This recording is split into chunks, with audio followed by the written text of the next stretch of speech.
বন্ধুরা দেখতে পাচ্ছ আজকে গ্রাম বাংলার রান্না তোমাদের সামনে তুলে ধরেছি। মানে কাঠের উনুনে খাসির মাংস করছি, আর উনুনটা এত সুন্দর জ্বলছে কি বলবো। দেখতে পাচ্ছি এটা আমার মায়ের হাতের উনুন, তোমাদের সঙ্গে শেয়ার করলাম। তো চলো এবার খাসির মাংসটা উনুনে রান্না করবো, তোমাদের সঙ্গে করি শেয়ার।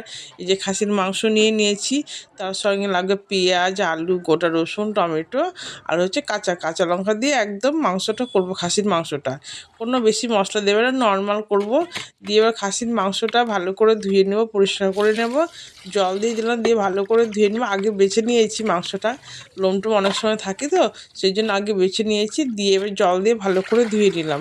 দুবার তিনবার ধোয়ার পরে তারপরে ঘরে নিয়ে চলে আসলাম। এটা কলপারে ধুচ্ছি মাংসটাতে ভালো করে ধোয়ার পর লবণটা, লবণ, হলুদ, তেল আর হচ্ছে একটু লঙ্কার গুঁড়ো দিয়ে ভালো করে ম্যারিনেট করে রেখে দিলাম। আর কিছু কোনো কিছু দেবো না মশলা, ঠিক আছে। ম্যারিনেট করে একটু ঢেকে রেখে দেবো।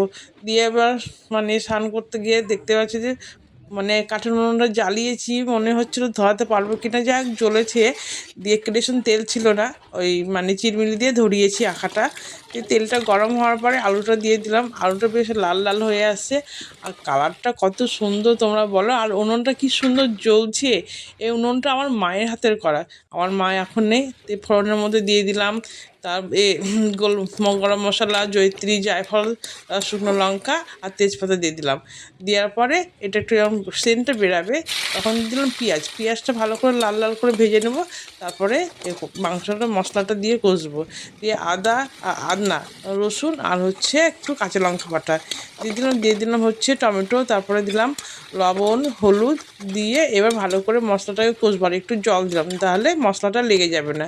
দিয়ে গোটা রসুনটা দিয়ে দিলাম, আর কালার হওয়ার জন্য একটু গুঁড়ো লঙ্কা দিয়ে দিলাম। আজকে একদম নর্মাল, দেখতেই পাচ্ছ, কোনো হচ্ছে ভাজা জিরা গুঁড়ো টুড়ো কিচ্ছু দিইনি, আমি ধনে গুঁড়ো কিচ্ছু দিইনি। একদম নর্মাল ঘরোয়া পদ্ধতিতে রান্না করলাম। তো কষা হয়ে গেল, মশলাটা দিয়ে দিলাম ম্যারিনেট করা মাংসটা। আর এত সুন্দর লাগছে বন্ধুরা, তোমরা কি বলবো তোমাদেরকে। উনুনটা জ্বলছে তো আমার মনটা ভরে যাচ্ছে, এত উনুনটা সুন্দর জ্বলছে। আর কাঠের উনুনের রান্না তো বুঝতেই পারছো। দিয়ে খাসির মাংসটা অর্ধেক কষার পরে আমি আলুটা দিয়ে দিলাম, আর একটু চর্বি ছিল, চর্বিটাও দিয়ে দিলাম। দিয়ে এবার ভালো করে কষে কষে রান্না করছি। দেখতে পাচ্ছ কষা হয়ে গেল, এবার দিয়ে দিলাম জল। এবার আর প্রেসার কুকারে সিদ্ধ করবো না, আজকে আমি কাঠের উনুনে পুরো মাংসটা করছি। ওখানে দেখতে পাচ্ছ টকবক টকবক করে ফুটছে, আর কালারটা জাস্ট ফাটাফাটি হয়েছে। আর কতদিন পর যে খাবো, মানে মাংসটা খাই কিন্তু কাঠের উনুনে রান্নাটা করি না অনেক দিন থেকে। ঠিক আছে, আজকে শখ করে রান্নাটা করছি, তোমাদের সঙ্গে শেয়ার করছি।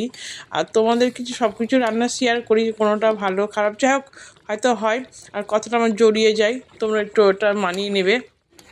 মাংসটা অনেকটা সেদ্ধ হয়ে এসছে দেখতে পাচ্ছ, তা টকবক করে ফুটছে। আর দেখো আঁকাটা জ্বলছে, যাক শেষ হওয়ার মধ্যে এবার অনেকটা মানে মাখো মাখো হয়ে গেছে। খুব পাতলা ঝোলও না, আবার মাখো মাখো না, মিডিয়াম মতো রাখবো। তো কালারটা খুব সুন্দর। দিয়ে দিলাম আবার গরম মশলা, দিয়ে দিলাম গরম মশলা দেওয়ার পরে ভালো করে ম্যারিনেট করে দিয়ে রেখে দিয়ে নামিয়ে নিলাম। নামানোর পরে এবার একটু ভাত নিয়ে দেখবো খেয়ে কেমন হয়েছে মাংসটা, কেননা আমার খেতে খুব ইচ্ছে করছে। মানে কাঠের উনুনে রান্নাটা কেমন হয়েছে, অনেক দিন পর খাচ্ছি। তো যাই হোক ভাত নিলাম, ভাতের পরে দুটো মাংস নিলাম। মাংসটা এত সুন্দর সেদ্ধ হয়েছে কি বলবো বন্ধুরা, খুব সুন্দর সিদ্ধ হয়েছে।